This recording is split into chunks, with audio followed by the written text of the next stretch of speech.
A single mother handed a stranger at a gas station a note that said, "My son's name is Luca. He's 8. If anything happens to me, please don't let him be alone." The biker read it twice, made one phone call, and 2 weeks later, 20 motorcycles pulled up outside a courthouse. The man who'd been stalking her for months went pale. His lawyer stopped mid-sentence, and the judge asked one question that exposed everything he'd been hiding. What happened next proved that the system doesn't protect you. People do. Before we continue, let us know in the comments where you're watching from. We'd love to hear from you, and don't forget to hit that like button and subscribe so you never miss stories like this. Because what happens next will show you what real protection looks like when the law fails. This is the story of a stranger and 20 brothers who refused to look away. The gas station on Route 47 sat like a forgotten promise at the edge of Cedar Falls, Arizona. White paint peeling in long strips. Windows covered in sun-faded lottery advertisements. The kind of place truckers stopped at for bad coffee in a bathroom that barely worked. The kind of place where dreams went to die slowly, one minimum wage shift at a time. Ren Harlow had been on her feet for 19 hours straight. Her lower back burned with the kind of pain that never really went away anymore, just dulled to a constant ache between the sharper stabs. The shoes she wore were a size too small because they were the only ones she could afford at the Goodwill 3 months ago. Her feet had stopped hurting around hour 12. Now they were just numb. The fluorescent lights above her flickered in that maddening, irregular pattern that made everything feel slightly unreal, like she was living inside a television with bad reception. The air conditioning rattled but didn't cool. August in Arizona didn't care about broken machines or tired mothers. It was 6:43 in the morning. Ren had started her shift at the diner at 11 the night before. 6 hours of carrying plates and forcing smiles and pretending she didn't see the way men looked at her when she bent down to wipe tables.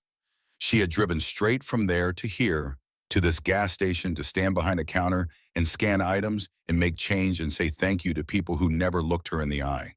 She had 3 hours left before her shift ended. Then she would drive home. Wake up Luca, get him ready for school, make him breakfast from whatever was left in the refrigerator, drop him at Pinewood Elementary. Go home. Sleep for 4 hours if she was lucky. Wake up.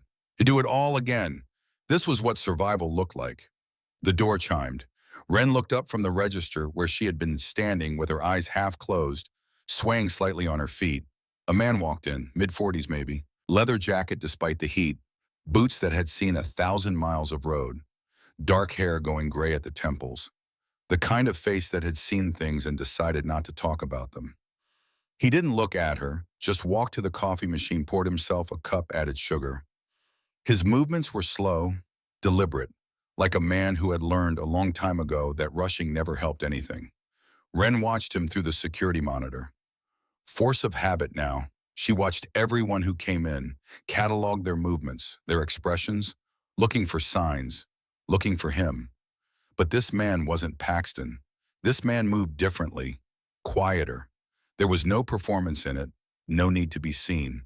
The man walked to the counter, set down the coffee, pulled out his wallet. Ren rang it up. Her hands moved on autopilot. Scan, total, payment, $2.17. He handed her a 5. She made change. $2.83. 3 bills. 3 coins. This was the moment. Ren had written the note at 3 in the morning, sitting on the floor of her apartment kitchen with her back against the cabinet because she didn't have the energy to pull out a chair. Luca was asleep in the next room. The apartment was silent except for the hum of the refrigerator and the sound of her own breathing. She had written it 4 times before her hands stopped shaking enough to make the words legible.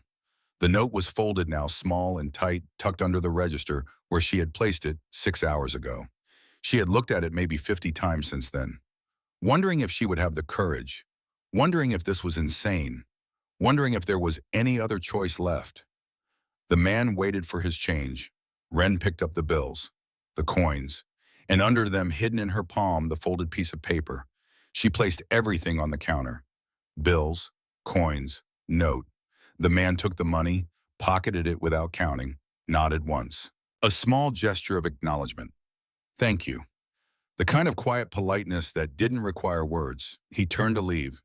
Ren's heart hammered against her ribs. She wanted to call out, to explain, to make him understand that this wasn't a joke or a prank or some desperate plea from a crazy woman. But her throat closed, her voice died. The man walked out. The door chimed. He was gone. Wren stood there gripping the edge of the counter so hard her knuckles went white. She had done it. She had given a stranger a note that said her son's name and asked him to remember a child if she disappeared. She had trusted a man she didn't know because there was no one else left to trust. The most terrifying part wasn't that he might ignore it. The most terrifying part was that he might read it and realize she was serious. 14 miles away, Dalton Creed sat on his motorcycle in the parking lot of a closed diner staring at a piece of paper. The sun was climbing now, the heat already building, the kind of dry, relentless heat that made the asphalt shimmer and the horizon blur. He had pulled over because his hands were shaking. He had read the note twice. Once quickly, thinking it was some kind of advertisement or prayer card or political flyer. The second time slowly, each word sinking in like a stone, dropped into deep water. The handwriting was shaky, rushed, like someone had been writing against time. Luca Harlow, 8 years old. If something happens to me, please don't let him be alone. I'm sorry to ask this of a stranger. Signed simply, Wren. Dalton's thumb traced the edge of the paper. He knew this handwriting, not the specific loops and curves, but the desperation in it. The way the pen had pressed too hard in some places. The way certain letters trailed off like the writer had started crying halfway through. He had seen handwriting like this before. 15 years ago, the note his daughter Iris had left was still in his wallet. Folded and refolded so many times the creases had worn thin. He didn't need to take it out to remember what it said. The same desperation, the same apology, the same goodbye disguised as something else. But he had been sad. He had been so sad he had tried to drown it in whiskey and bar fights and nights he couldn't remember. He had been so sad he had almost joined her, almost driven his bike off a cliff just to make the wait stop. Boone Latimer had saved him. The club president, a man with a gray beard and eyes that had seen the worst humanity could offer and still chose to believe in second chances. Boone had pulled Dalton out of the darkness one day at a time, and Dalton had made himself a promise. If anyone ever reached out, if anyone ever asked for help, even in the smallest, quietest way, he would answer. No hesitation, no questions, no second guessing. Because Iris had reached out. She had sent him a text at 11 at night. Dad, I need to talk. And he had been drunk at the clubhouse laughing with his brothers, and he had thought, tomorrow, I'll call her tomorrow. But tomorrow, Iris was gone. Dalton folded the note carefully, slid it into his jacket pocket next to Iris's. He pulled out his phone. The call connected on the second ring. Boone's voice was rough with sleep and cigarettes. Yeah. I need the club, Dalton said. There was a pause. Boone didn't ask why. 20 years of riding together meant you learned when questions helped and when they just wasted time. What kind of need? Boone asked. Surveillance? Documentation? No confrontation? Just eyes. Another pause. When? Now, today, until I say stop. Boone was quiet for 3 seconds. Then you good brother? Dalton looked at the note in his hand, at the name written in desperate shaking letters. Luca Harlow, 8 years old. I will be, he said.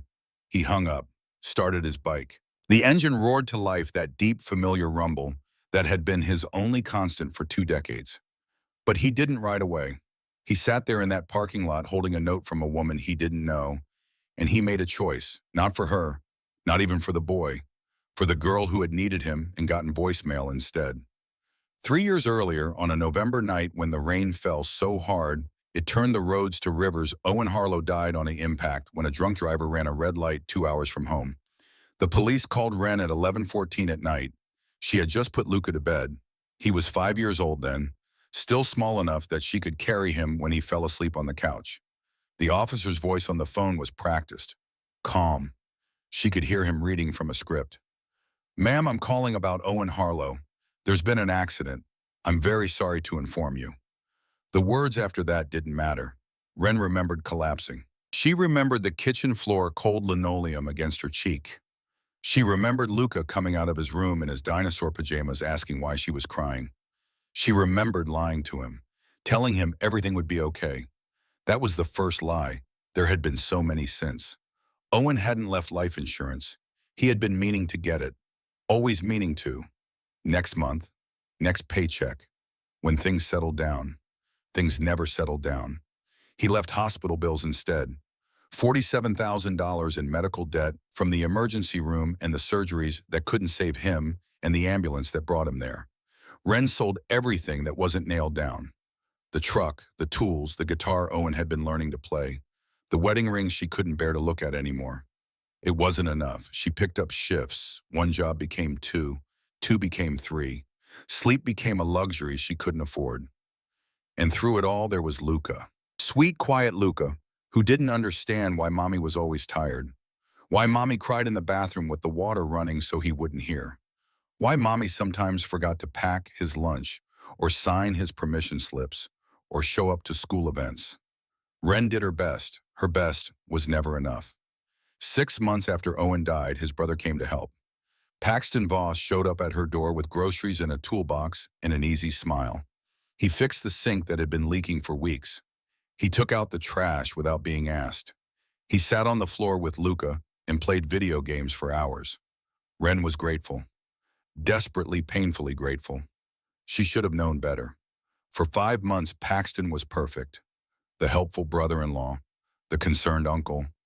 He brought Luca birthday presents. He offered to babysit when Ren needed to pick up extra shifts. He never asked for anything in return. Until he did. It started small. Comments about her clothes. Suggestions that she should dress more professionally if she wanted better tips at the diner. Observations that Luca needed a father figure, a man's influence. Then came the dinner invitation. Ren said no as gently as she could. She wasn't ready. She was focused on Luca. She appreciated everything Paxton had done, but she needed space. That night, everything changed. The helpful uncle disappeared. What came in his place was something else entirely. The first text came at 2 in the morning. Just checking on you, making sure you're safe. Then another at 6. Did you sleep okay? You looked tired yesterday. Then 20 more throughout the day. Where are you? Who are you with? Why aren't you answering? Ren tried to be polite, tried to set boundaries, tried to explain that this was too much, too fast, too intense. Paxton didn't hear boundaries. He heard rejection, and rejection made him angry.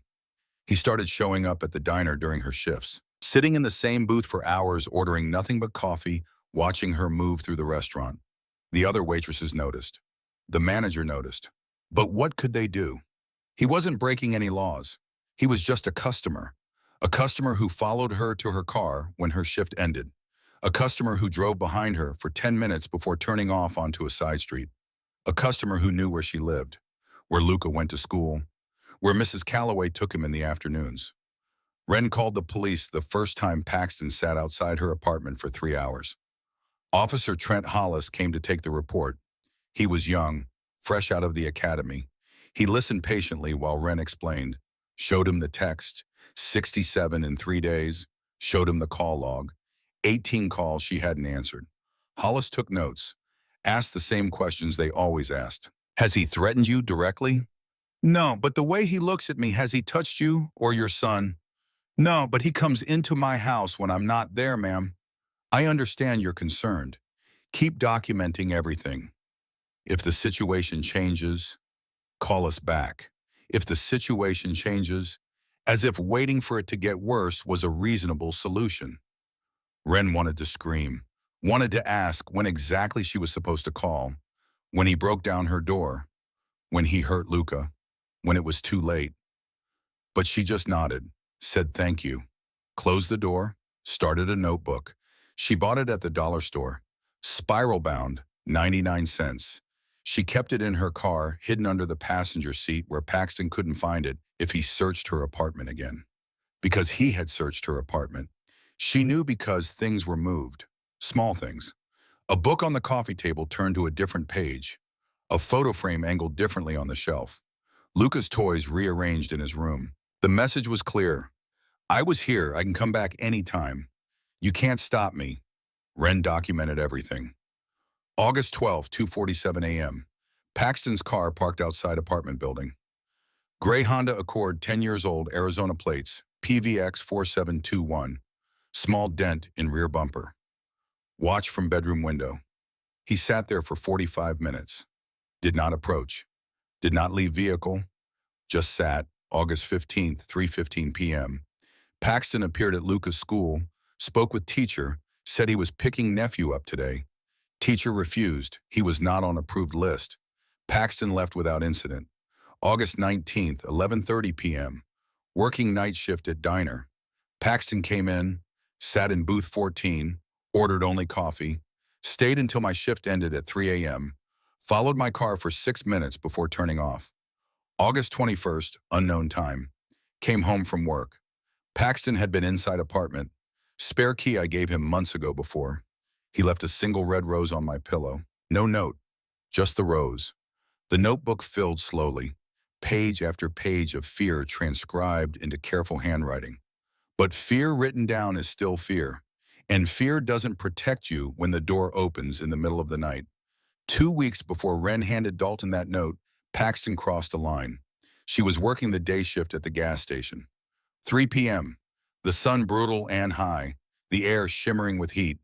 Paxton walked in, didn't buy anything, just stood near the door, leaning against the window, arms crossed, watching. Wren pretended not to see him. Canned items, made change, smiled at customers. Her hand shook so badly she dropped coins twice.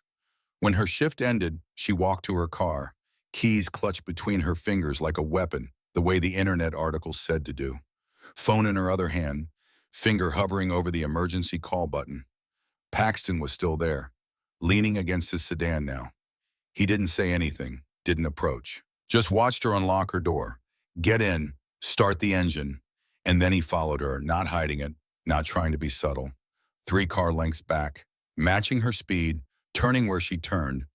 Wren's heart hammered so hard she thought it might break through her chest. She drove the long way home, took side streets, ran a yellow light. He stayed with her. Finally, he turned off, just pulled into a parking lot and stopped. Let her go, for now. Wren drove home, sat in her car in the parking lot for 20 minutes before going inside. She couldn't make her hands stop shaking, couldn't make her breathing slow down. That night, she wrote the note, not because she thought it would save her, because she thought it might save Luca. If Paxton finally snapped, if he did what every instinct in her body screamed he was building toward, if she ended up another statistic, another woman who called the police and documented everything and died anyway, if that happened, she needed someone to know about Luca, someone who would make sure he didn't end up alone, didn't end up in the system, didn't end up with Paxton claiming him as the loving uncle who just wanted to help. She wrote the note to a stranger because strangers were all she had left. 15 years ago, Dalton Creed's daughter sent him a text message at 11:13 at night. Dad, I need to talk. Can you call me? Dalton was at the clubhouse. Thursday night, the usual crowd. Ryder and Nash arguing about football. Quinn showing off photos from his latest ride through Utah. Boone holding court at the head of the table, telling stories from the Gulf War that everyone had heard a dozen times but still laughed at. Dalton's phone buzzed in his pocket. He looked at it, saw Iris's name, felt that little pull of guilt that he always felt when she called and he was with the club instead of with her. He typed back, "At the clubhouse. Everything okay? Call you in the morning." She didn't respond. Dalton put his phone away, ordered another beer, laughed at Boone's punchline. The next morning, his ex-wife called at 6:42 a.m. Her voice was wrong, flat, empty, the kind of voice that has already shattered and is now just going through the motions of making sound. She said, "Dalton, it's Iris." He said, "What happened? Is she okay?" She said, "No." That one word, no. And Dalton's world ended. Iris had taken pills, sleeping pills she had been stockpiling for weeks. Her roommate found her in the dorm room they shared, called 911. By the time the ambulance arrived, it was too late. She left a note.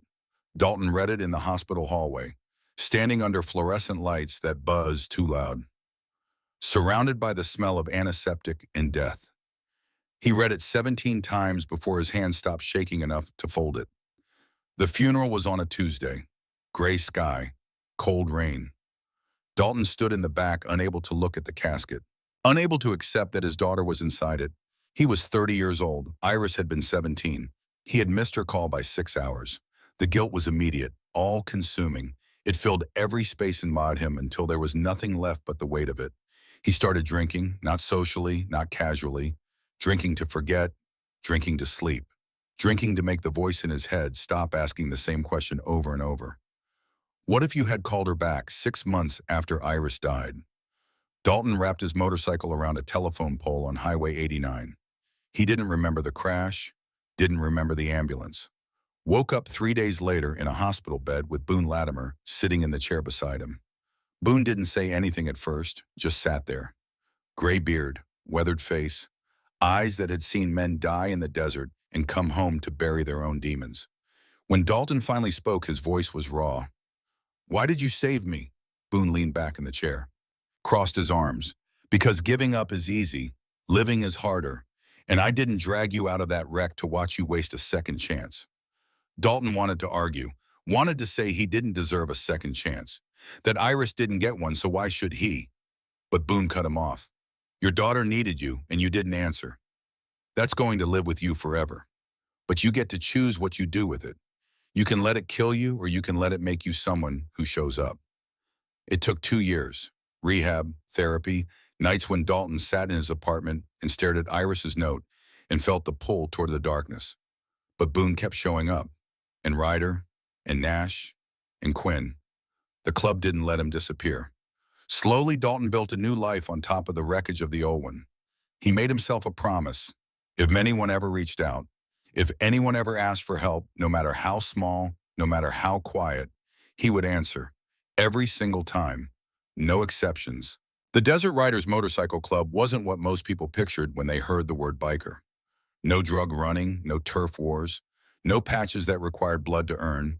Just 23 men who rode together and looked out for each other and tried to do some good in a world that didn't often reward it.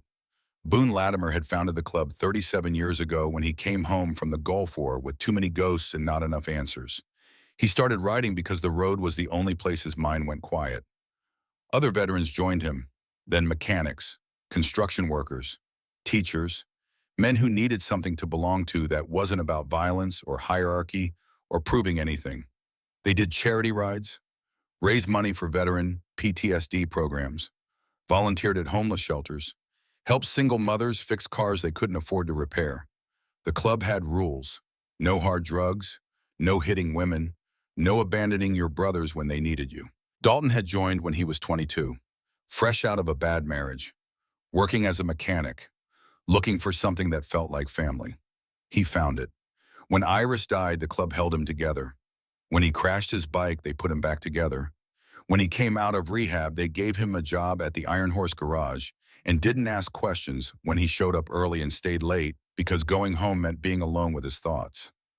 Now sitting in that diner parking lot with Ren's note in his hand, Dalton called in the one thing the club never refused: a brother asking for help.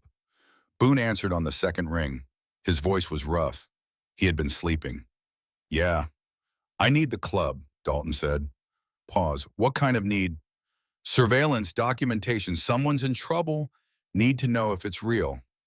Boone didn't hesitate. "How long?" "However long it takes." Another pause. Longer this time. Boone was reading between the lines, hearing what Dalton wasn't saying. "You good brother." Dalton looked at the note again, at the name written in desperate handwriting. Luca Harlow, 8 years old. "I will be," he said. Boone was quiet for 3 seconds. Then Iron Horse, 8 tonight. Bring what you got. The call ended. Dalton sat there for another 10 minutes. The sun climbing higher, the heat building, the world waking up around him. He should have ridden away, should have gone home, slept, cleared his head. Instead, he started his bike and rode back toward Route 47, back toward the gas station where a desperate mother had handed him a note and trusted him with the most important thing in her life. He didn't go inside, just parked across the street, far enough away that he wouldn't be noticed, close enough to watch. Ren's shift ended at 9 a.m. He watched her walk to her car, shoulders slumped with exhaustion, moving like every step hurt. She sat in the driver's seat for 5 minutes before starting the engine, head resting against the steering wheel, just breathing. Dalton understood that, the weight that made even simple movements feel impossible. She drove away. He followed at a distance, Not close enough to spook her, just close enough to see. She went to an apartment complex on the east side of town. Run down, paint peeling, chain link fence around a courtyard with dead grass. She parked, got out, walked up the stairs to apartment 214. Before she could unlock the door, it opened. A boy stood there, 8 years old maybe. Dark hair, big eyes, dinosaur t-shirt. Luca.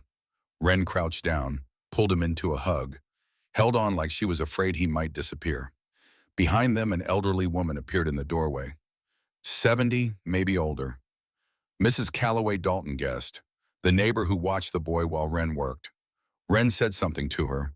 The old woman nodded, patted Ren's shoulder, went back inside. Ren and Luca disappeared into the apartment. Dalton sat on his bike across the street, watching, thinking. That's when he saw it.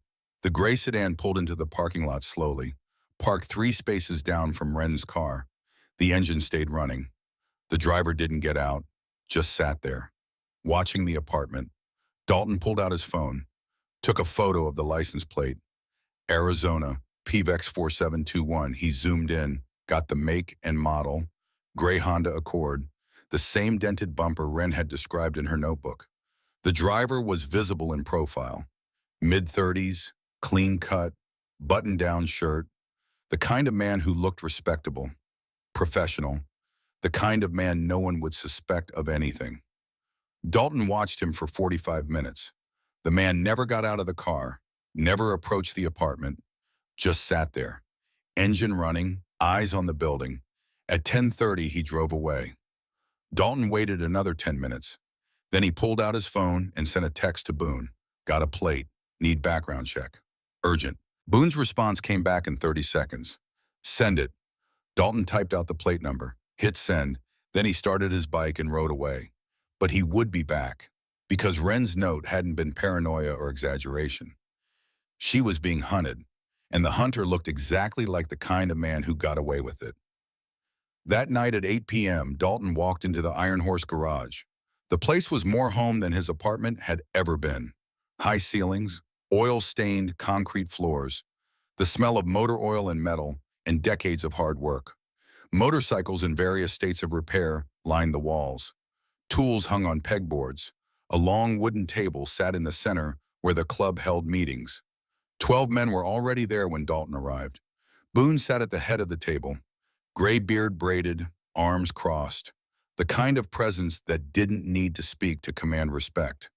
To his right, Ryder Flynn, 48 years old, former Army medic, now worked as a paramedic, called White Doc by everyone who knew him. He had seen enough trauma to last 3 lifetimes and still showed up every day to save strangers.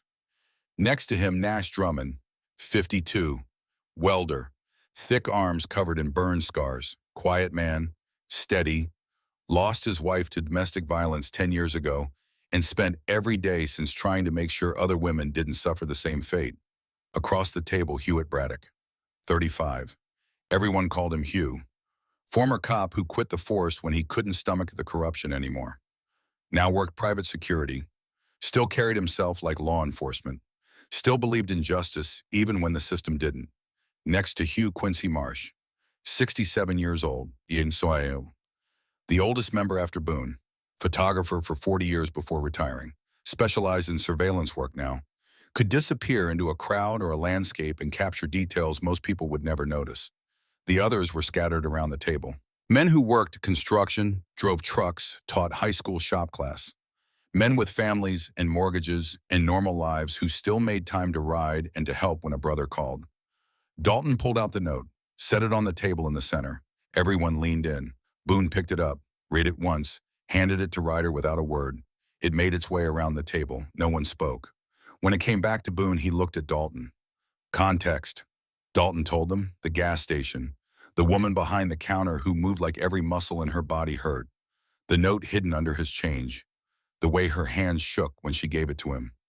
He told them about going back, about seeing the boy, about the sedan that parked outside her apartment and watched for 45 minutes. He pulled out his phone, showed them the photo of the license plate. Hugh took the phone, looked at the image. You want me to run this? Already did, Boone said. He pulled a folder from under the table. Opened it. Paxton Voss, 35 years old. Works as a logistics manager at Brennan Freight. Official record shows one sealed misdemeanor from 2014. No outstanding warrants, but the sealed case was domestic assault. Plea bargained down. 6 months probation. He paused, looked at Dalton. Registered owner of a gray 2014 Honda Accord, plate number PVX4721. Nash leaned back in his chair. So we're looking at a repeat offender who knows how to work the system. Dalton met his eyes. Woman gave me a note asking me to remember her son if something happens to her. And there's a man with an assault history sitting outside her apartment watching. Yeah, I'd say it's real. Silent. Then Ryder spoke. What do you need? Surveillance, 24/7 if we can manage it. I need to document everything so when she goes to the cops again, they can't ignore it. Boone's expression didn't change. You think it's headed somewhere bad? It wasn't a question. Yeah, Dalton said. I do. Quincy pulled out a notebook, started writing. I can do overnight shifts, 4 a.m. to noon, set up across the street with a telephoto lens, document everyone who comes and goes. Nash nodded. I'll take evenings, 6 p.m. to 2 a.m. I can park down the block, keep eyes on her building. Ryder looked at Dalton. You want to take days? Yeah. Hugh tapped the table. I'll dig deeper on Voss, see if there's anything else buried. Ex-girlfriends, prior complaints, anything that got swept under the rug. Boone looked around the table. Anyone object to this? No one spoke. Then we do it clean. No confrontation, no intimidation. We watch, we document, we gather evidence. If this woman's in danger, we make sure someone believes her when she reports it. He looked at Dalton. And if it turns out she's not in danger, we walk away quiet and she never knows we were there. Dalton nodded. Boone stood. The meeting was over. But before anyone could leave, he said one more thing. Dalton's calling this in for a reason. We trust that. We show up. That's what we do. The men filtered out. Bikes started. Engines rumbled. Dalton stayed behind. Boone walked over, stood next to him, looking at the note still lying on the table. This about Iris, he asked quietly. Dalton didn't answer right away. Finally, Iris asked for help, and I didn't hear her. This woman's asking, and I did. That's all I know. Boone nodded, put a hand on Dalton's shoulder, squeezed once. Then we make sure she's heard. He walked away, left Dalton alone in the garage with the smell of oil and the memory of a daughter who wrote a note he would carry forever. 3 days after Wren handed Dalton the note, an envelope arrived in her mailbox. She almost missed it. She was running late. Luca needed to be at school in 20 minutes, and she couldn't find his other shoe and Mrs.'s. Calloway was waiting, and Wren's head was pounding from 4 hours of sleep and too much coffee. But something made her check the mail. The envelope was plain, white, no return address, just her name typed on a label. Wren Harlow. She opened it standing there in the parking lot. Luca in the car behind her, buckled in and playing with a toy dinosaur. Inside was a single document. Petition for partial custody. The words swam in front of her eyes. She had to read them 3 times before they made sense. Petitioner Paxton Voss seeks partial custody of minor child Luca Harlow on grounds of maternal neglect and unsafe living conditions. Her hands started shaking. There was more. Pages of legal language she didn't understand. Exhibits. Evidence. Exhibit a photograph of respondent asleep on public bus during daytime hours, evidencing exhaustion and inability to maintain proper sleep schedule. Where had he gotten that photo exhibit B statement? From anonymous source indicating minor child frequently left in care of elderly neighbor with documented health issues rather than with parent.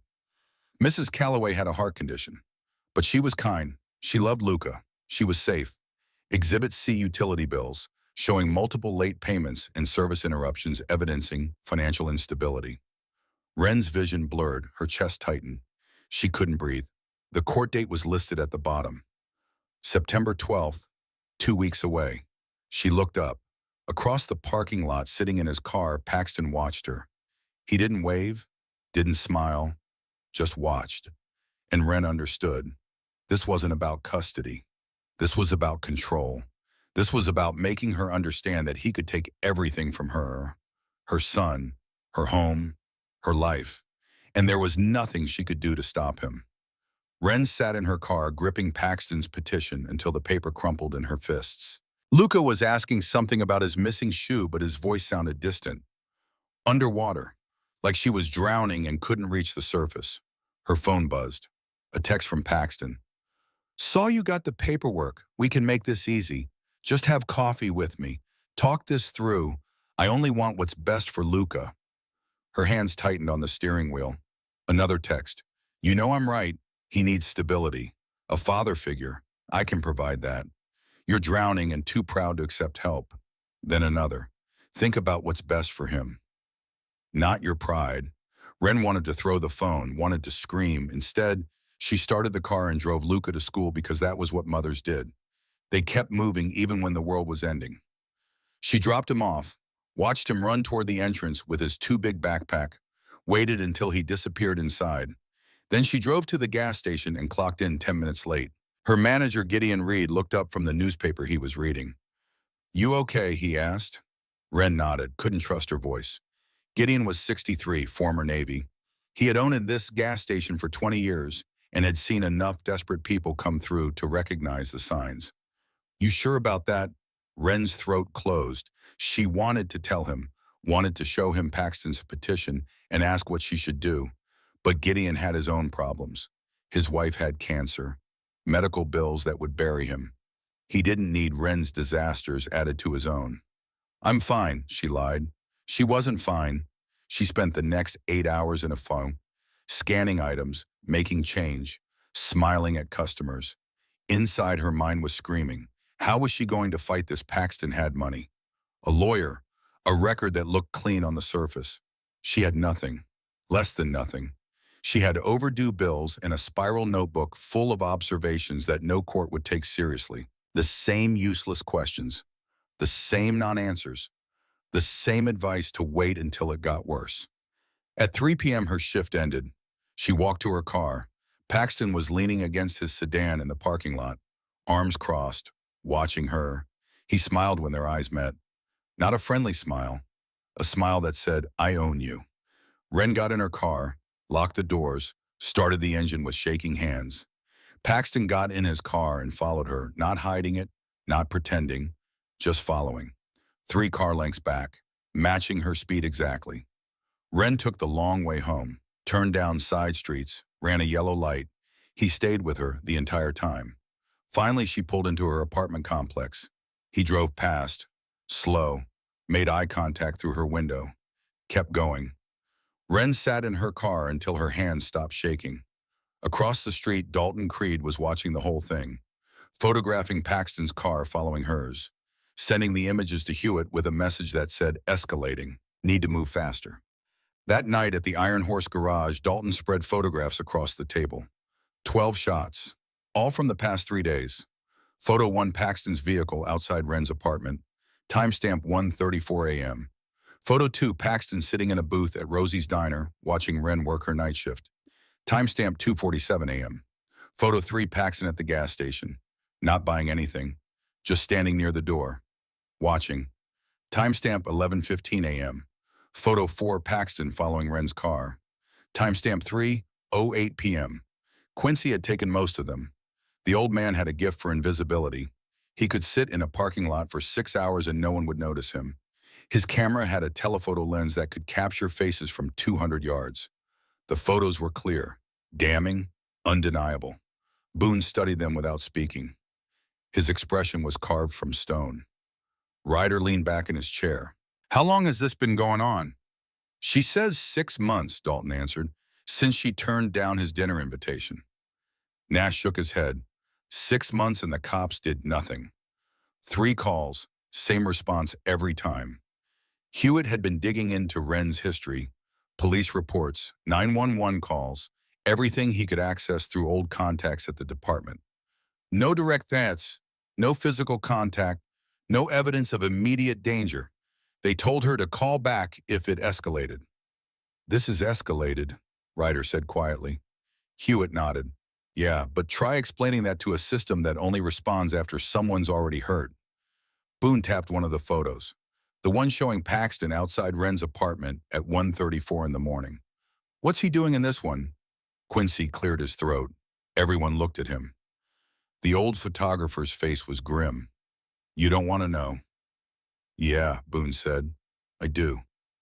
Quincy pulled out another photo, this one zoomed in, enhanced. It showed Paxton in his vehicle, his hand down his pants, his face visible through the windshield, eyes fixed on Wren's apartment window.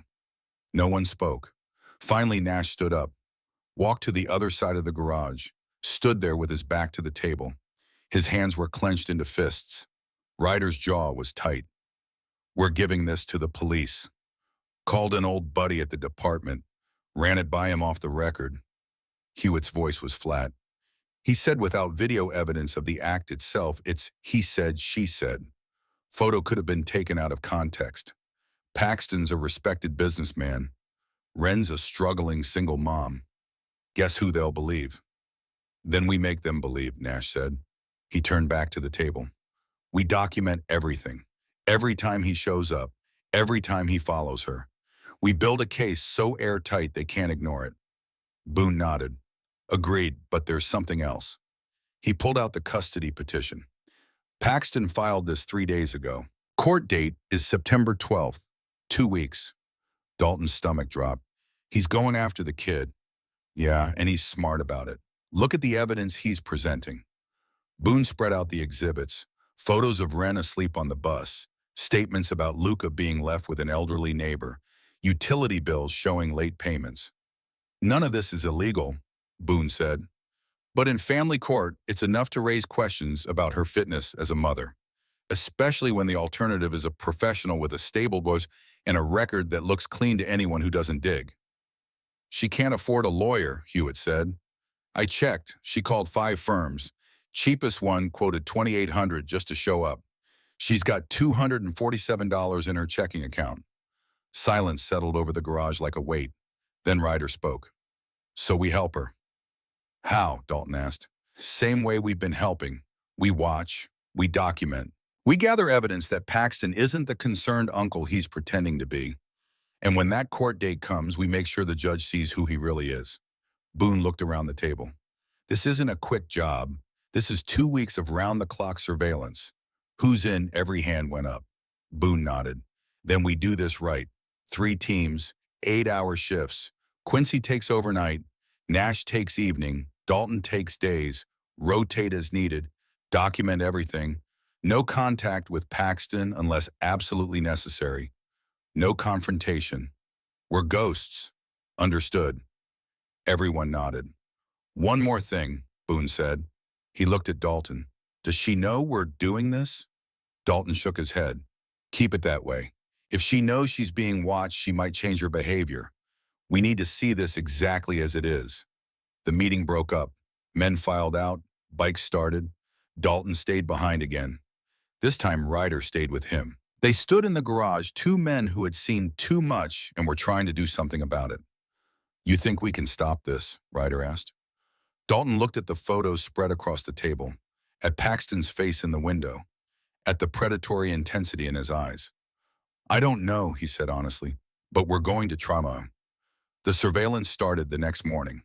Dalton was in position at 5 a.m., parked 3 blocks from Wren's apartment in a spot that gave him a clear view of the parking lot.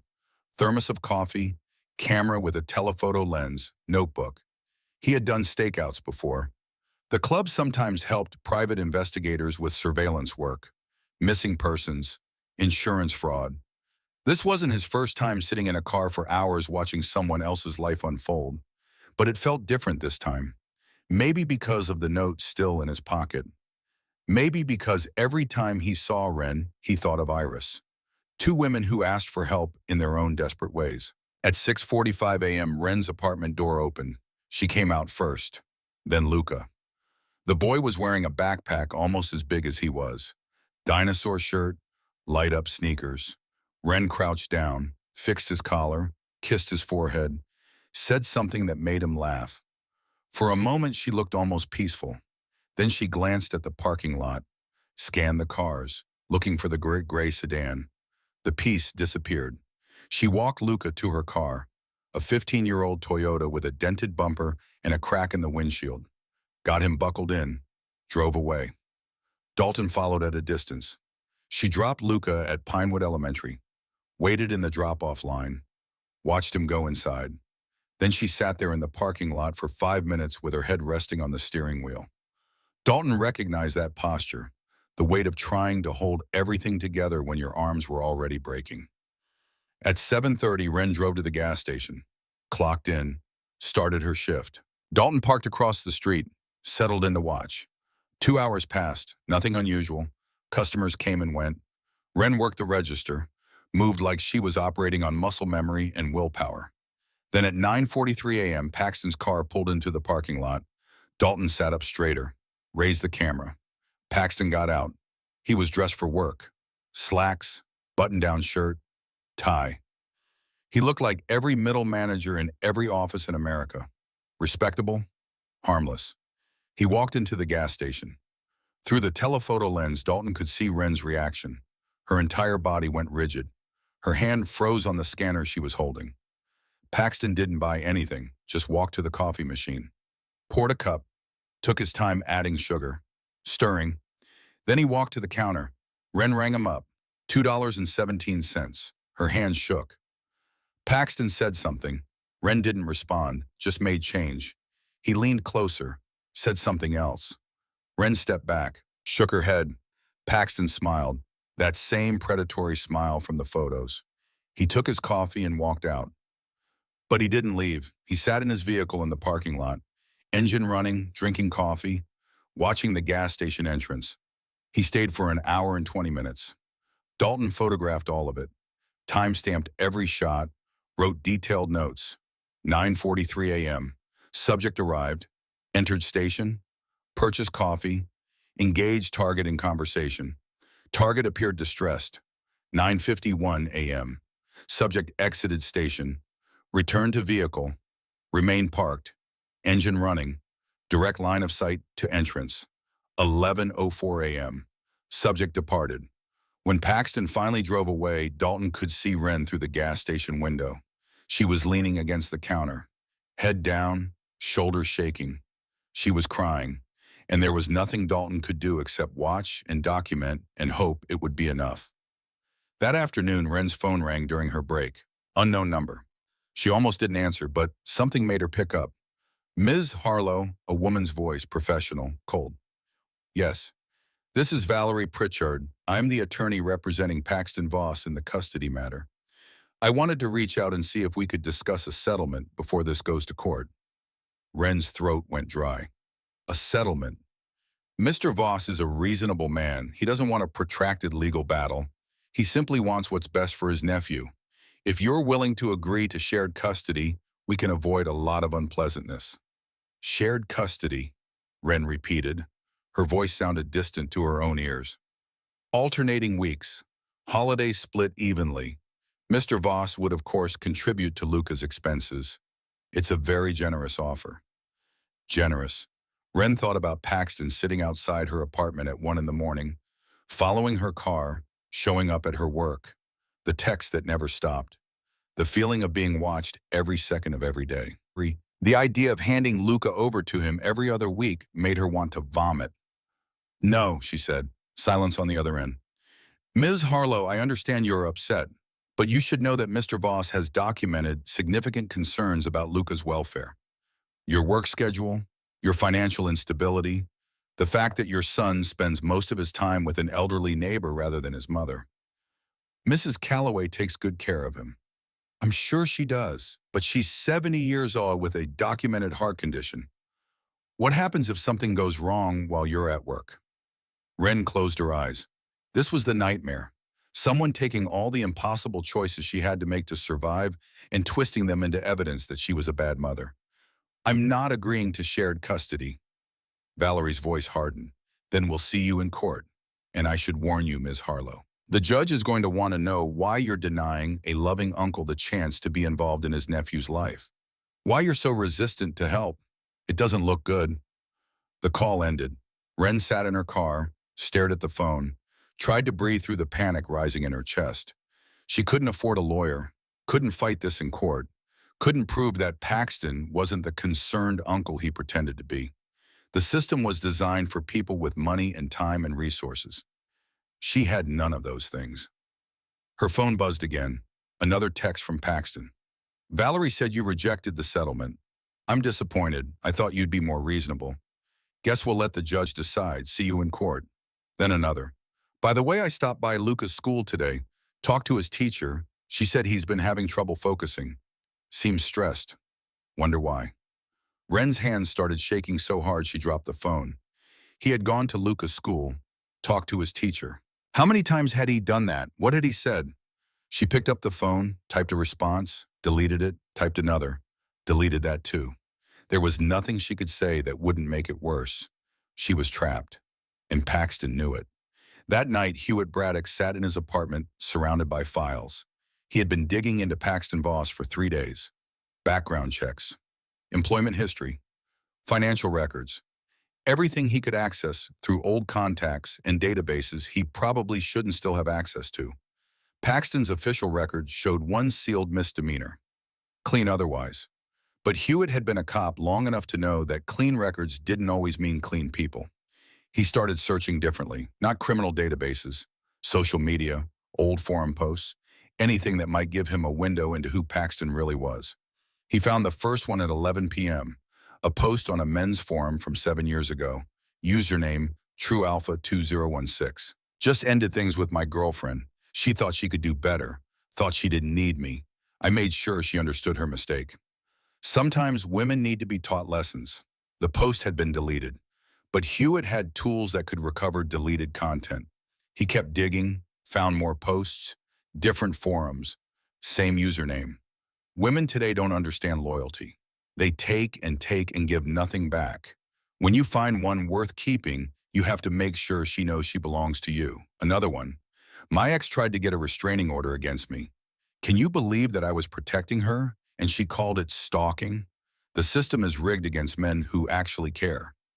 Hewitt felt his stomach turn. He ran the username through a reverse search, found an email address, traced it back to an old MySpace account from 2009. The account belonged to Paxton Voss.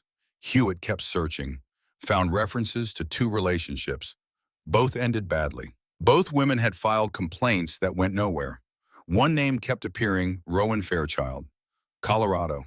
Hewitt pulled up property records, found her current address, found a phone number. He looked at the clock, 11:47 p.m. Too late to call. He called anyway. The phone rang 6 times. Then a woman's voice cautious, "Hello, Miss Fairchild. My name is Hewitt Braddock. I'm calling about Paxton Voss." Silence, long enough that Hewitt thought she had hung up. Then what about him? He's trying to get custody of a little boy. The mother is fighting him. I'm trying to help her. I found your name in some old records. You filed a restraining order against him in 2018. More silence. Ms. Fairchild, if you know anything about Paxton that could help this woman, I need to hear it. Who are you? She asked. Police. Used to be, not anymore. Now I'm just someone trying to stop a bad man from hurting another person.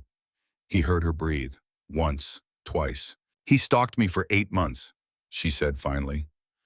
Her voice was quiet, steady, but Hewitt could hear the tremor underneath.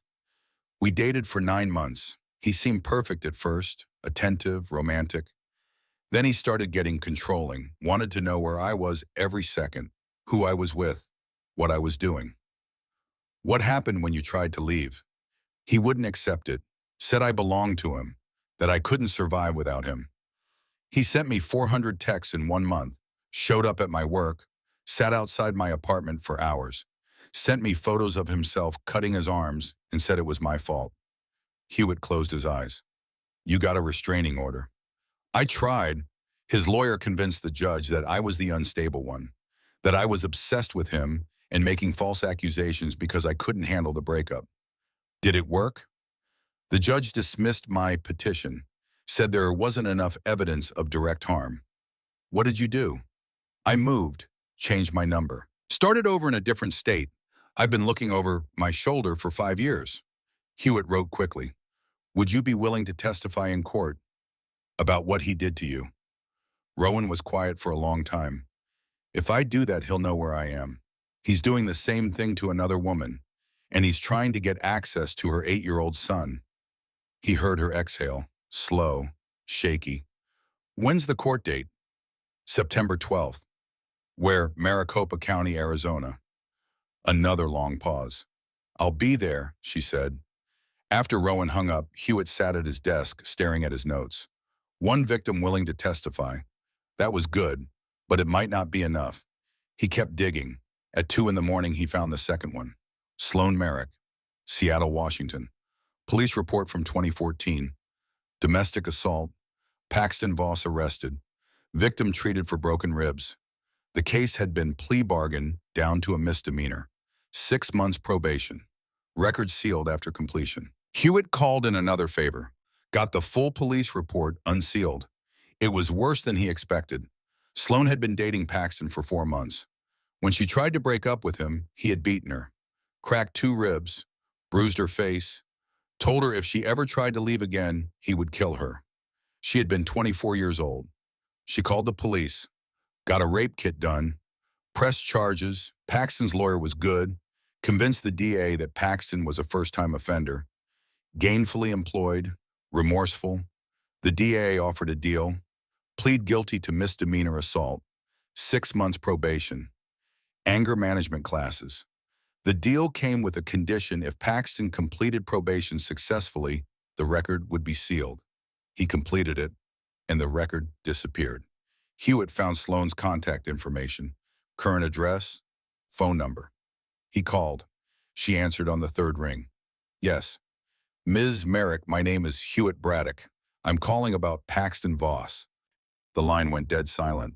Then how did you get this number? I used to be a cop. I'm helping a woman who's being stalked by Paxton. He's trying to get custody of her son. I found the police report from 2014. That record was sealed. I know people who know people. Sloan's laugh was bitter. Of course you do. What do you want? I want to know if you'd be willing to testify. Tell a judge what he did to you. No. Ms. Merrick, no, I spent years trying to forget what he did to me. I moved across the country, changed my life. I'm not dragging that back up.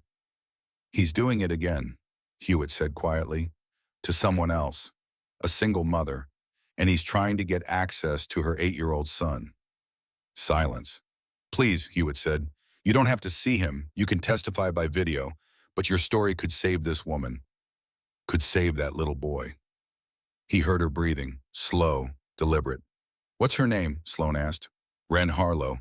And her son, Luca, 8 years old. More silence. Then, send me the details. I'll think about it. She hung up. Hewitt sat back in his chair. 2 victims, both willing to consider testifying. It still might not be enough, but it was something. 5 days before the court date, Wren lost her job at the diner. Gideon called her at 9 in the morning. His voice was apologetic but firm. Wren, I got an email yesterday from someone claiming to be a concerned citizen. Said you were falling asleep during shifts. Said you were a liability. Attached photos. Wren's blood went cold. Photos? You sleeping on the bus, nodding off at a table? Look, I know you work hard. I know you're doing your best, but I can't afford a lawsuit if something happens. I'm sorry. The call ended. Wren sat on her couch, stared at nothing. Paxton had gotten her fired. She was down to one job now. The gas station, 30 hours a week at $12 an hour. $360 a week, $1,400 a month. Rent was $900. Utilities were $200. Food, gas, Luca's school supplies. The math didn't work. It had barely worked with 2 jobs. Now it was impossible. Her phone buzzed. Text from Paxton. Heard about the diner. That's rough. If you need help with bills, just ask. That's what family is for. Another text. Or you could just accept the settlement. Shared custody. I help financially. Luca gets stability. Win-win. Wren threw her phone across the room. It hit the wall. The screen cracked. She pulled her knees to her chest, pressed her face against them. And for the first time in months, she let herself completely break down, sobbed until her throat was raw, until there were no tears left, until the only sound was her own breathing and the hum of the refrigerator. This was what losing felt like. Across town, Dalton was reading Hewitt's report about Rowan and Sloan. Quincy had photographed of Paxton outside Wren's apartment for 4 hours the night before. 12 men were working around the clock to build a case that might save her. But Wren didn't know any of it. She only knew that in 5 days she would stand in front of a judge and try to explain why she should keep her son, and she had no idea how to win. The night before the court date, Dalton sat outside Wren's apartment at 9 p.m. He had been there since 6. 3 hours. Watching. At 9:37, there was a knock on Wren's door. Dalton sat up straighter, raised the camera. Wren opened the door. Luca was visible behind her in his pajamas. A woman stood in the doorway. 50s, professional clothes, briefcase. Dalton couldn't hear what they were saying, but he could see Wren's face, confusion, then shock, then something that looked like hope. The conversation lasted 10 minutes. The woman handed Wren a folder. Wren opened it, read. Her hand went to her mouth. The woman said something else. Wren nodded. The woman left. Wren stood in the doorway holding the folder, staring at it like it might disappear. Then she closed the door. Dalton lowered the camera, wondered what had just happened. He would find out soon enough. Inside her apartment, Wren read the document 3 times. It was a letter, typed on law firm letterhead. Ms. Harlow, we are writing to inform you that an anonymous benefactor has retained our services to represent you in the matter of Voss versus Harlow. We will be appearing on your behalf at tomorrow's hearing. Please arrive at the courthouse 30 minutes early so we can review strategy. You will not be charged for our services. Wren sat down on the couch, read it again. An anonymous benefactor. Someone was helping her. Someone believed her. She didn't know who, didn't know why, but for the first time in 6 months, she felt something other than fear. She felt like maybe, just maybe, she had a chance. The morning of September 12th arrived with the kind of heat that made the air shimmer. Wren woke at 4 a.m., had not really slept, just laid in bed staring at the ceiling while her mind ran through every possible disaster. Every way this could go wrong, every nightmare scenario where a judge looked at her and decided she was not enough. She got up, made coffee, sat at the kitchen table in the dark. The letter from the law firm was still there. She had read it 17 times since yesterday, each time hoping it would say something different, something more, some guarantee that this would work out. But it just said someone was helping her. It did not say she would win. At 5:30, she showered. At 6, she woke Luca, made him breakfast, pancakes from a box mix because she wanted this morning to feel normal. Wanted him to remember pancakes instead of his mother's hands shaking while she poured the batter. Luca ate slowly, watched her with those big dark eyes that saw too much. Mommy, where are you going today? Wren forced a smile. Just a meeting, boring adult stuff. Mrs. Calloway is going to pick you up from school, okay? Okay. He pushed his pancakes around the plate. Is Uncle Paxton going to be there? Wren's chest tightened. Why do you ask that? Luca shrugged, small shoulders rising and falling. He came to my school again, talked to my teacher. She said he's my uncle and he cares about me. Wren's hands clenched into fists under the table. What else did he say? He asked if I was happy, if I liked staying with Mrs. Calloway, if I missed having a dad. The rage that flooded through Wren was so intense she thought she might be sick. Paxton had been talking to her 8-year-old son, planting ideas, manipulating him. She kept her voice steady. What did you tell him? I said I'm happy with you, that Mrs. Calloway is nice, that I don't remember Dad much, but it's okay because I have you. Wren reached across the table, took his small hand in hers. That's right, baby. We have each other, and that's all we need. But even as she said it, she wondered if it was true. If love was enough when you were fighting someone with money and lawyers and a system that did not care about context. Only evidence.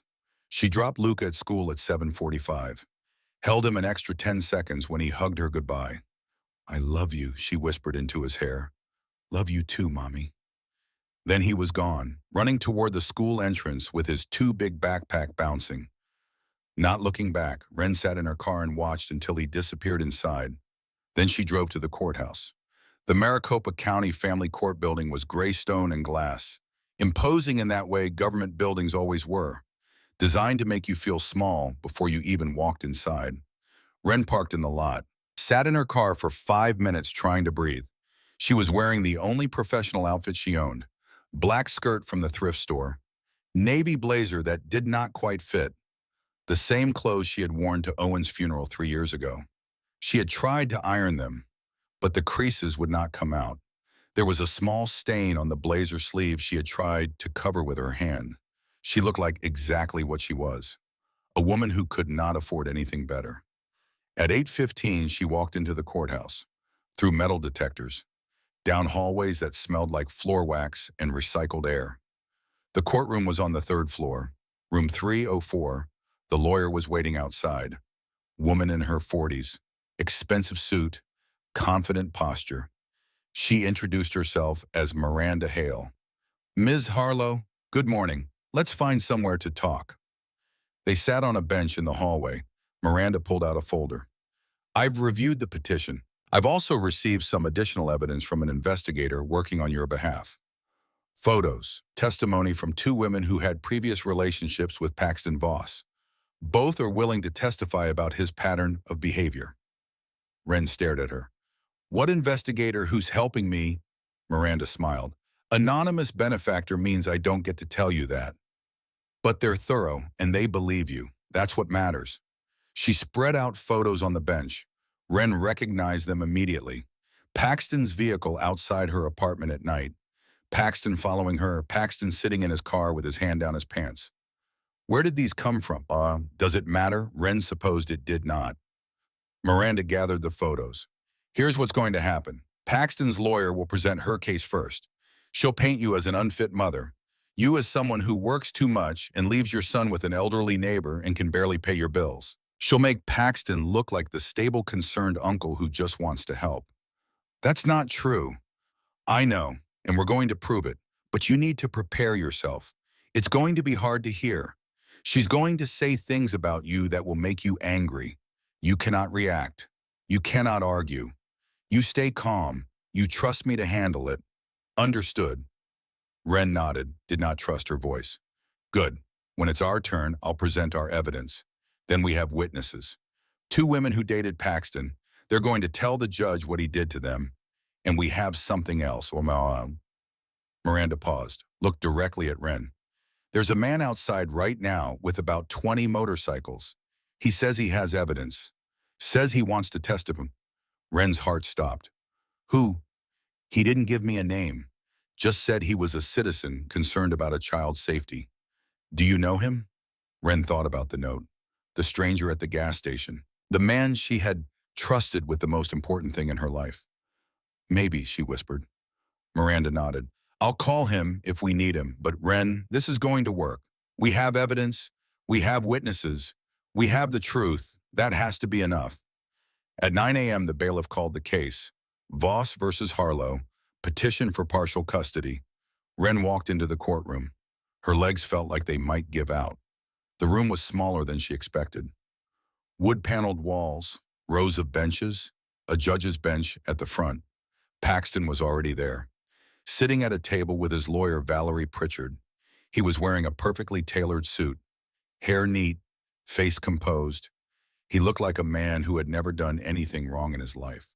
When Wren walked in, he turned and smiled at her. That same predatory smile she had seen so many times. The one that said, I own you. Wren forced herself to look away, to focus on Miranda, to sit down and keep her hands still, even though they wanted to shake. The judge entered. Everyone stood. Judge Lenore Whitmore was 58 years old, gray hair pulled into a tight bun, reading glasses on a chain around her neck. She had the kind of face that had heard every excuse and seen every lie and was not impressed by any of it. She sat. Everyone else sat. This is a petition for partial custody, Judge Whitmore said. Her voice was crisp, professional. Mr. Voss is seeking shared custody of his nephew Luca Harlow on grounds of maternal neglect and unstable living conditions. Ms. Pritchard, you may present your case. Valerie stood, smooth, confident. She had done this 100 times. Your Honor, my client Paxton Voss is a concerned uncle who has watched his nephew suffer under the care of a mother who, despite her best efforts, simply cannot provide the stability a child needs. She pulled out exhibits, placed them on a projector. The first image was Ren asleep on a bus, head against the window, eyes closed. The photo was taken through the bus window from outside. Exhibit A, the respondent asleep on public transportation during daytime hours. This illustrates the level of exhaustion Ms. Harlow operates under, an exhaustion that impacts her ability to parent effectively.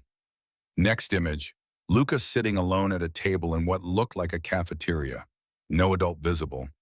Exhibit B, Luca Harlow frequently left in the care of an elderly neighbor while his mother works multiple jobs. Mrs. Calloway is 70 years old with a documented heart condition. She is not equipped to handle emergencies should they arise. Next image, utility bills with past due stamped in red. Exhibit C, financial instability. Power has been shut off twice in the past year due to late payment. This is not a stable environment for a child. Valerie continued, building her case piece by piece, making Ren sound neglectful, irresponsible, unfit. Ren sat there and listened to her life dissected, every hard choice she had made, every sacrifice, every moment of doing her best with nothing, all of it twisted into evidence that she was failing her son. Miranda leaned over, whispered, "Stay calm." Ren nodded, dug her fingernails into her palms under the table. Valerie called her first witness, a teaching assistant from Luca's school, young woman, nervous. She testified that Luca sometimes came to school in wrinkled clothes, that he occasionally seemed tired, that he had mentioned staying with a neighbor a lot. "And did Luca seem unhappy?" Valerie asked. The teaching assistant hesitated. "No, he's a sweet kid, but he seemed stressed sometimes." "Stressed? In what way?" "Just worried, like he had a lot on his mind for an 8-year-old. Miranda cross-examined. "Did Luca ever say his mother mistreated him?" "No." "Did he ever come to school with bruises or signs of abuse?" "No." "Did he ever say he was afraid of his mother?" "No." "So he's a child who sometimes seems worried, like most children whose family has experienced loss and financial hardship." The teaching assistant nodded. "I suppose so." "Thank you. No further questions." Valerie called Paxton next. He walked to the stand, placed his hand on the Bible, swore to tell the truth. Ren watched him, this man who had spent 6 months terrorizing her, who had followed her and watched her and sent her hundreds of messages, who had gotten her fired and isolated her and was now trying to take her son. He looked so normal, so kind, so concerned. Valerie began. "Mr. Voss, can you describe your relationship with your nephew Luca?" Paxton's voice was gentle, warm. "Luca is like a son to me. My brother Owen was my best friend. When he died, I promised I would look after his family. I've tried to be there for Ren and Luca as much as they would let me." "And how has Ms. Harlow responded to your attempts to help?" "At first she was grateful. I helped with repairs around the apartment, spent time with Luca, tried to be a positive male influence. But then she started pushing me away, refusing help. I think the stress of her situation was making her paranoid." Ren's hands clenched. That was not what happened. That was not true. Paxton continued, "I worry about Luca. He spends so much time alone or with an elderly woman who can barely take care of herself. Ren works constantly, but she's still struggling financially. I can provide stability, a home, someone who's there. And why do you think Ms. Harlow is resisting your involvement?" Paxton looked sad, disappointed. "I think she's proud. She doesn't want to admit she needs help. But pride shouldn't come before a child's welfare." Valerie nodded. No further questions. Miranda stood, walked toward Paxton. Her heels clicked on the courtroom floor. "Mr. Voss, you said you tried to help Miss Harlow. How many times did you visit her apartment uninvited in the past 6 months?" Paxton blinked. "I don't know. A few times." "A few? Let's be more specific. How many times did you show up at her apartment unannounced after she asked you to stop?" "I was checking on her, making sure she was okay." "That wasn't the question. How many times?" "Maybe 5 or 6. Miranda pulled out a document. "According to Ms. Harlow's records, you appeared at her residence uninvited 23 times in the past 6 months, often late at night. Is that checking on someone or is that harassment? I was concerned. And how many text messages did you send her in the week of August 15th? Paxton shifted. I don't remember. The records show 43 text messages in 1 week to a woman who had asked you to stop contacting her. Does that seem reasonable to you? I was trying to communicate. And when Ms. Harlow wouldn't respond to your messages, you sent her photos of her son, didn't you? Photos of Luca sleeping, with captions like, "He sleeps so peacefully. Uncle checked." Correct. Paxton's face flushed. I was letting her know he was safe. You were letting her know you had access to her child, that you could get to him anytime you wanted. That's not. You also appeared at his school multiple times, spoke to his teachers, attempted to pick him up without authorization. Correct. I'm his uncle. I have a right. You have no legal rights to that child, Mr. Voss. You're not his guardian.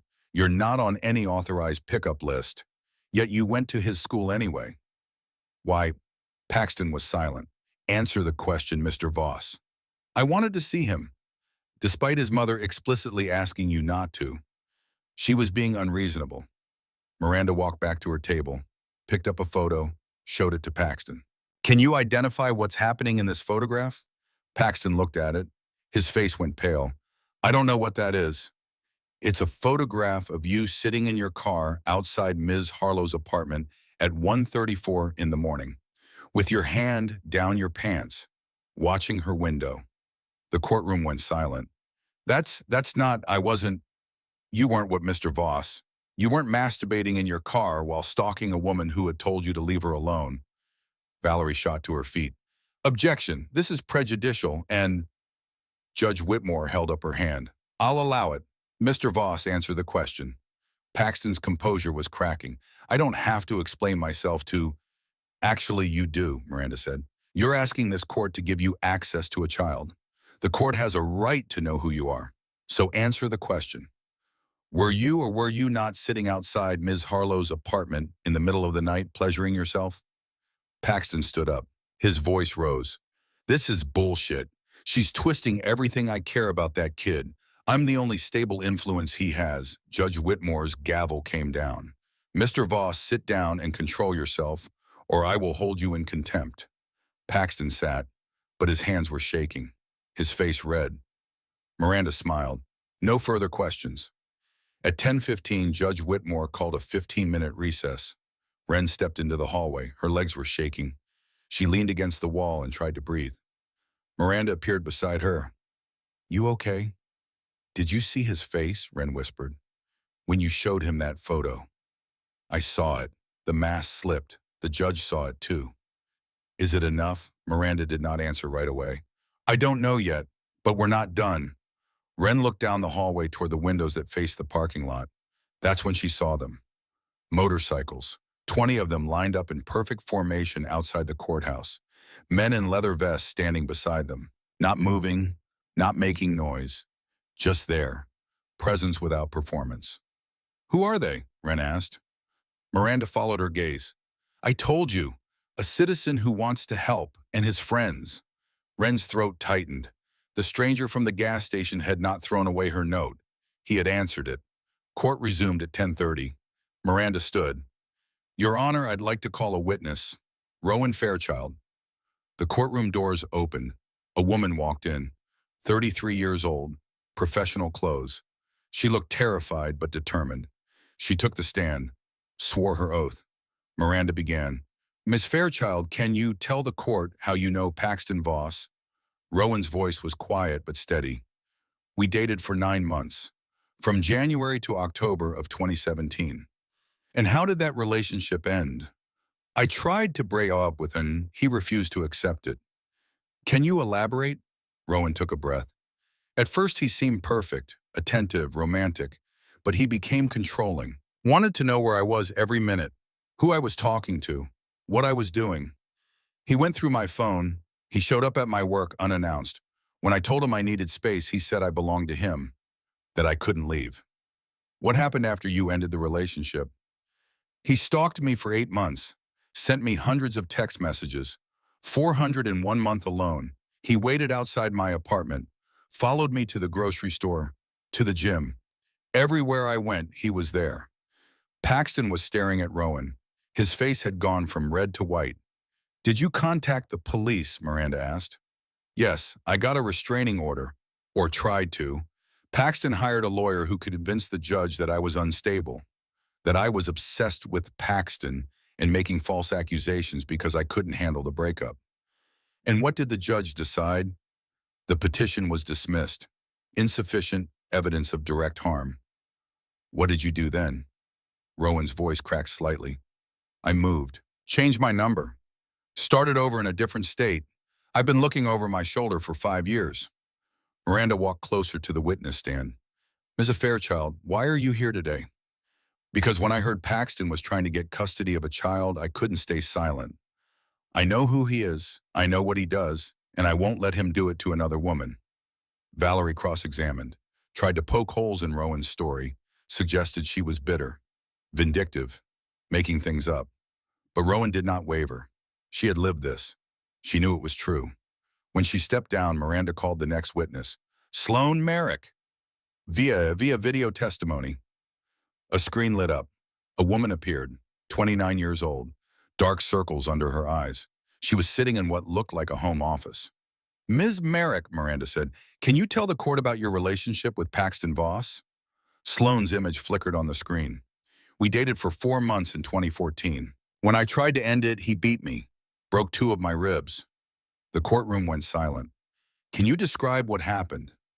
Sloan's voice was flat, emotionless. The voice of someone who had told this story too many times and learned to disconnect from it. "I told him I didn't want to see him anymore. He said I didn't get to make that choice, that I was his. I tried to leave. He grabbed me, threw me against the wall, kicked me when I fell, told me if I ever tried to leave again, he'd kill me." "What did you do?" "I called the police, got a rape kit done, pressed charges." "And what happened?" "His lawyer got the DA to offer a plea deal. Paxton pleaded guilty to misdemeanor assault, got 6 months probation and anger management classes. The deal came with a condition. If he completed probation successfully, the record would be sealed." "And did he complete it?" "Yes, so the record disappeared, like it never happened." Miranda nodded. "Thank you, Ms. Merrick, for your bravery in coming forward." Sloan's image disappeared. Judge Whitmore was making notes. Her expression was unreadable. Valerie stood. "Your Honor, this is all very dramatic, but it's irrelevant. These relationships were years ago. They have nothing to do with Mr. Voss's ability to care for his nephew." "Actually," Miranda said, "they have everything to do with it. They establish a pattern of controlling behavior. Stalking, violence. This is who Paxton Voss is, and this court needs to know that before granting him access to a child." Judge Whitmore looked at Paxton. "Mr. Voss, do you deny the allegations made by these 2 women?" Paxton's jaw was clenched. "Those relationships were complicated. They're twisting what happened, making me sound like a monster when I was just what?" the judge asked. "I loved them. I tried to help them. They couldn't appreciate it." The words hung in the air. Judge Whitmore made another note. Then the courtroom doors opened again. Everyone turned. A man walked in. Mid-40s, leather jacket, weathered face. He moved like someone who had learned to be quiet but could be dangerous if needed. He walked to the front, stood before the judge. "Your Honor, my name is Dalton Creed. I'd like to testify." Judge Whitmore looked at Miranda. "Is this your witness?" "He's a citizen with relevant information about the safety of the minor child in question." The judge studied Dalton. "You weren't on the witness list." "No, ma'am, but what I have to say matters." Judge Whitmore was quiet for a long moment. Then she nodded. "You may testify, but keep it brief." Dalton took the stand, did not swear on the Bible, affirmed to tell the truth. Miranda approached. "Mr. Creed, how do you know Miss Harlow?" "I don't, not really. 2 weeks ago she handed me a note at a gas station." He pulled the note from his pocket, unfolded it. The paper was worn from being handled so many times. "What did the note say?" Dalton read it aloud. His voice was steady, but there was weight in it.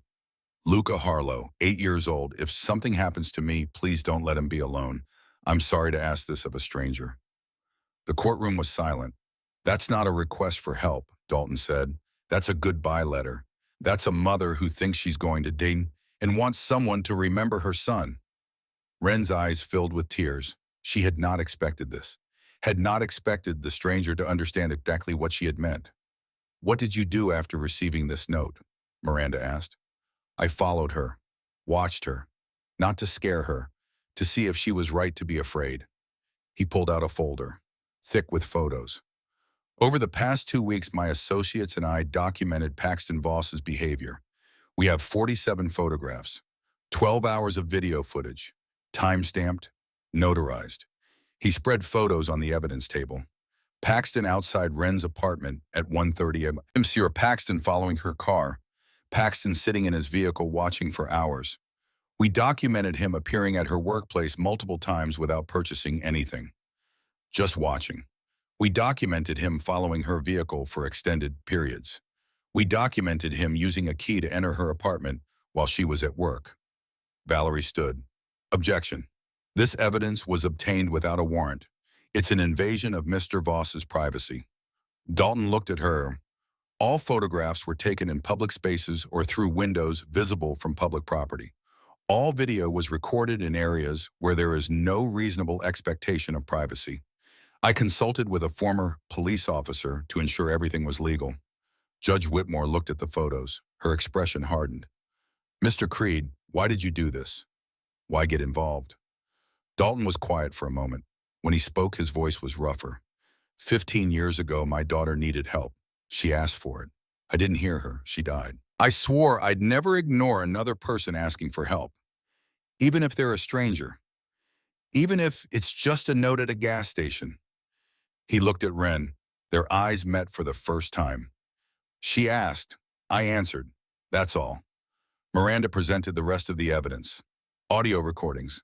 Testimony from neighbors who had seen Paxton's vehicle outside the apartment building at odd hours. Hewitt Braddock testified. Identified himself as a former police officer. Verified that all surveillance was conducted legally. The evidence piled up. Irrefutable. Damning. At 11:45, Paxton broke. He stood up. His face was red. His hands were shaking. This is bullshit. You're all twisting everything. Luca needs me. He needs a father. That kid is mine. Judge Whitmore's gavel came down hard. Mr. Voss, sit down. No, you don't understand. Wren can't take care of him. She's falling apart. I'm the only one who can. Mr. Voss, sit down now or I will have you removed from this courtroom. Paxton turned to Wren. His eyes were wild. You think you won? I'll take him anyway. He's mine. You hear me? Mine. Security moved forward. 2 bailiffs grabbed Paxton's arms. He struggled, shouted, Let go of me. I have rights. That's my nephew. He needs me. Tell them, Wren. Tell them I'm good for him. They dragged him toward the door. He was still screaming as they pulled him into the hallway. The courtroom was silent except for Paxton's muffled shouts from outside. Judge Whitmore sat very still, her hands folded on the bench. Then she spoke. I've seen enough. She looked directly at Wren. Ms. Harlow, I've reviewed all the evidence presented today. The photographs, the testimony, the recordings, and I've witnessed Mr. Voss's behavior in this courtroom. Wren could barely breathe. This court finds that Paxton Voss has engaged in a sustained pattern of stalking, harassment, and intimidation toward you. His behavior is not that of a concerned uncle. It is that of a dangerous individual attempting to use the legal system to maintain control over you. The judge's voice was steel. The petition for partial custody is denied in its entirety. Mr. Voss is hereby prohibited from contacting you or your son.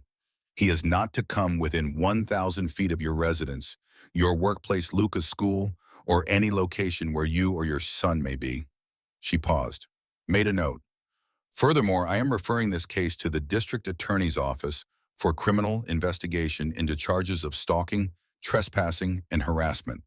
Mr. Voss, if you violate this order in any way, you will be arrested immediately and held without bail. Do you understand? From the hallway, Paxton's voice, broken now, desperate. You can't do this. I love that kid. I just wanted to help. Judge Whitmore's expression did not change. Court is adjourned. The gavel came down. Ren sat frozen, could not move, could not process what had just happened. She had won. Luca was safe. Miranda touched her shoulder. You did it. It's over. Ren looked up, tears streaming down her face. Thank you. Don't thank me. Thank the people who showed up. Ren stood, walked out of the courtroom on shaking legs. The hallway was empty except for Dalton. He was standing by the window looking out at the motorcycles below. Ren approached slowly, stopped a few feet away. You came, she said. Her voice was barely a whisper. Dalton turned. You needed someone too. I didn't think anyone would care. Someone had to. Ren's throat closed. She wanted to say more, wanted to ask why, wanted to understand how a stranger had cared more than the system designed to protect her. But Dalton spoke first. Your son's safe now. That's all that matters. How can I repay you? You can't, and you don't need to.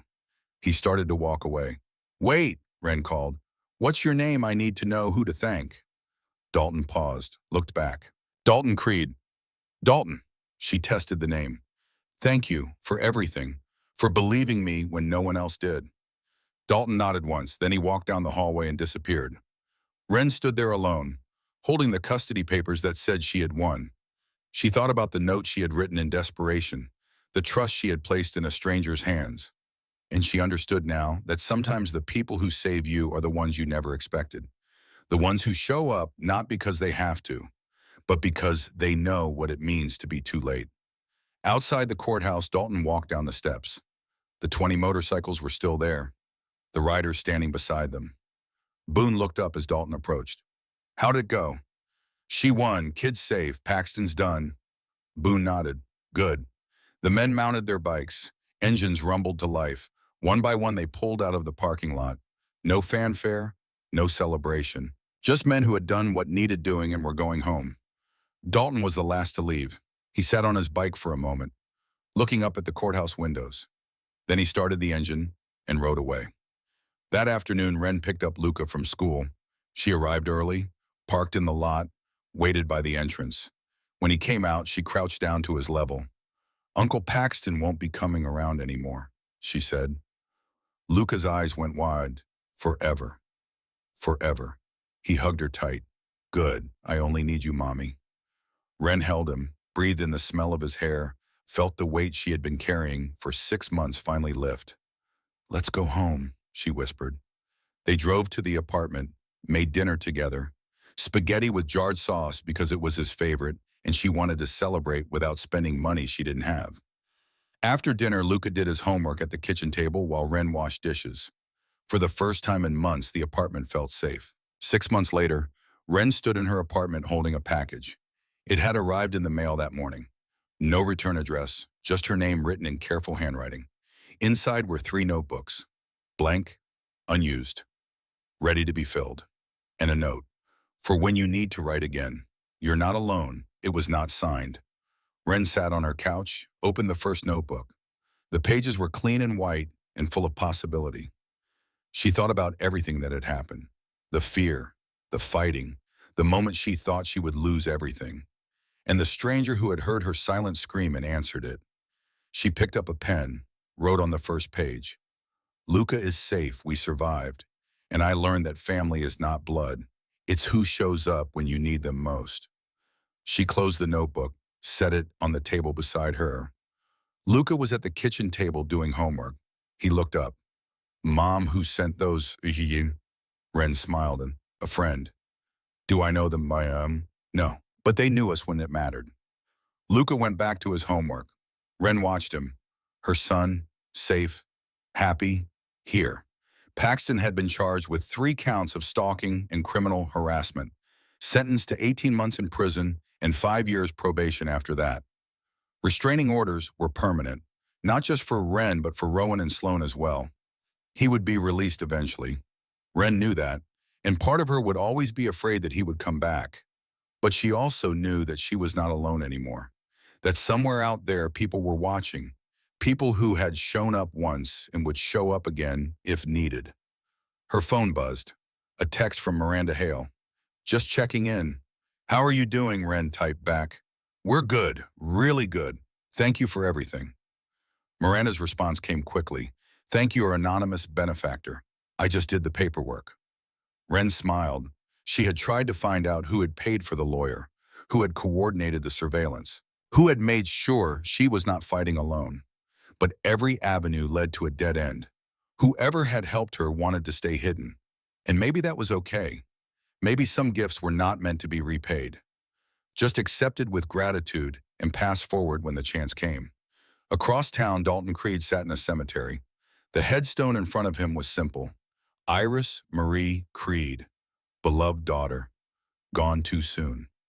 He placed flowers at the base, sat down on the grass beside it. I heard her this time, baby girl, he said quietly. Someone asked for help, and I didn't ignore it. I showed up, like I should have for you.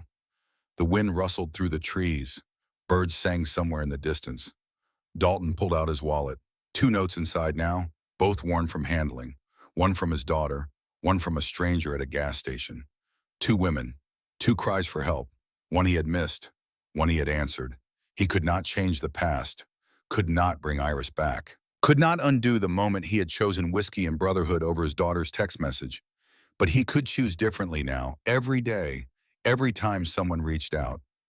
He stood, touched the headstone. I love you, I'm sorry, and I promise I'll keep listening. Then he walked back to his motorcycle. As he started the engine, his phone rang. Unknown number. He answered. Yeah, a woman's voice. Young, scared. Is this Dalton Creed? Someone said you help people. I didn't know who else to call. Dalton's hand tightened on the phone. What's wrong? My ex won't leave me alone. I got a restraining order, but he keeps showing up. The police say they can't do anything until he actually hurts me. Dalton reached for his notebook. Tell me everything, he said. Because 15 years ago, a girl had needed him, and he had been too late. And he would spend the rest of his life making sure no one else had to die waiting for someone to hear them. The note was still in his wallet, but Wren didn't need him anymore. She had won. She was safe. She was healing. And somewhere out there, another person was writing their own desperate note, hoping someone would hear. Dalton would be listening, always listening, because that was what you did when you had been given a second chance. You used it to give others their first.